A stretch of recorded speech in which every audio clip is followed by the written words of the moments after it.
So, I read like a public speaking for dummies book like 2 hours ago, and they were like, okay, the way that you hold an audience's attention, especially like if you're the last one, you're the only thing standing between them and ice cream, is having a really good like hook to pull them in. And I was like, one hook. I'm a Stanford student. I can do better than that. How about 3 hooks? So this is going to be all hook, no like actual content.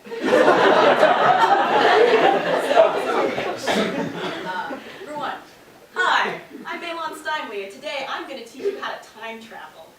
Okay, like more accurately, I'm going to talk about personal time dilation, or a case study in it. And something that I think is really interesting about time is that our perception of it is so subjective. Like basically our brains are wired to latch onto novelty. It's why when you're younger, every year feels like a really long time because everything's a new experience when you haven't seen much of the world. And it's also why like NSO feels like an eternity, but then spring quarter kind of just rushes by.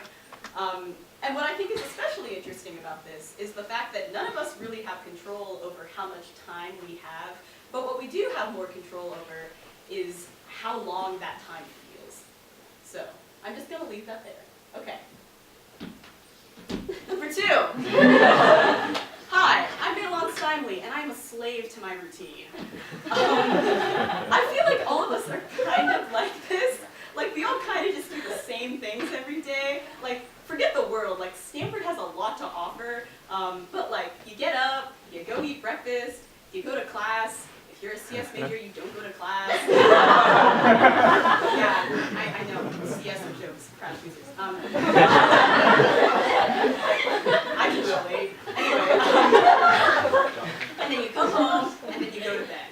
And like it's the same thing day after day after day. And I am the number one I'm the number one proponent of this. I eat the same food every day. I take the same bike route every day. Like I do the same thing. And like this doesn't seem like much of an issue until you consider what I left over here, which is the fact that our experience of time is based on novelty. So if you do the same thing every day, like days blur together, before you know it, freshman year is over, and then college is over, and then you're 80 and you're looking back at your life and you're like, where did the time go? But as much as I'd like to tell everyone, we should all do something wild and novel every day, that's really not logistically or fiscally feasible. Like we have to do things on schedules and in routines, otherwise like we can't live our life. So the question then I think becomes, how do we reconcile the schedules and routines we need to live our life with the novelty we need to enjoy our life? So I'm going to leave that there. All right. Number 3. Hi, I'm Meilan, and can I ask you my existential icebreaker? If you had to pick one core fear that most affects your day-to-day life, what would that be? If you've had a conversation with me, I've probably asked you this question. And what I think makes it so great as an icebreaker is, as you get to know the person, their answer starts to make a lot of sense. Wasn't expecting a laugh there. But the person whose greatest fear is hurting the people they love works hard day to day to be kind and empathetic to the people around them. The person who's afraid of not leaving a legacy has the most incredible work ethic. And the person whose fear is the fewer and fewer possibilities you get in your life as you grow older works extra hard to make every day count. So my answer to that question is that my greatest fear that affects my day-to-day life is isolation.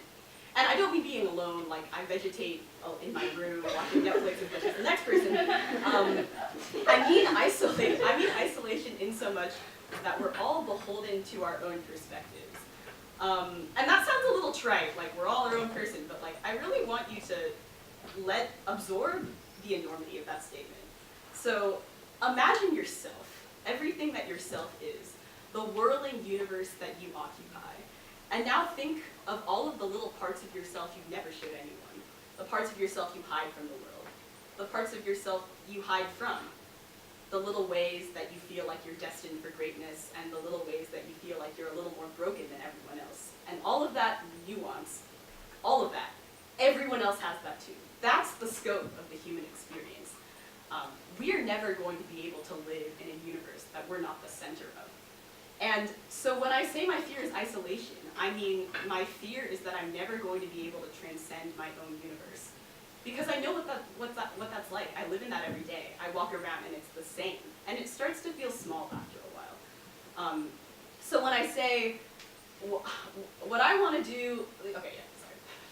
I think a pretty common sentiment is that people want to visit as many different places on Earth before they die. And for me, I want to visit as many universes as I can before I die. Because isn't that wild? Different universes, like with foreign physics and forces binding them together that I can't even imagine or conceive of. The things that make the atoms of your life spin are so different than the things that make mine. And I'm never going to know that unless I get to know you. So when I ask people, what's the core fear that most affects your day-to-day life, what I'm asking is what drives you. And by getting people's answers, I get the thing that drives me. So now you're probably like, I want ice cream, and also you promised me time travel, so what's going on? So I just want to go back to what I talked about earlier, which is how can you reconcile a routine with having the kind of novelty that expands your life? I do the same thing every day, like, no question about it. But when I look back at this year, I think that I've done a very good job at stretching it to the point where it feels full and rich and long. And the reason is that I've been going around and asking people these things. Because when you see someone else's universe, that's the ultimate novelty. That's something I can't even comprehend. There have been moments this year that time has stood still. When I experienced something that someone else has showed me that never would have occurred to me, that vastly reshapes the way that I see myself in the world. That's a magical experience. And I'm so grateful to the people around me who have been generous enough to share their little universes with me. Those are the things that I look back on, the little pockets of infinity in the timeline of this year that expanded my life far beyond its calendar value. And that's the kind of thing that I want to keep doing to make the most of the time that I have here. Now, this talk is called A Case Study in Time Dilation, not a guide to time dilation, because this is my solution, but it doesn't have to be your solution. Like, I get that I'm kind of like a people-obsessed weirdo, and not everyone's like that. So, like, but there are little infinities and little universes all around you. If anything, I feel like the second part of this real worldly is called noticing. Like, this is just a bunch of people talking about the universes that are interesting to them.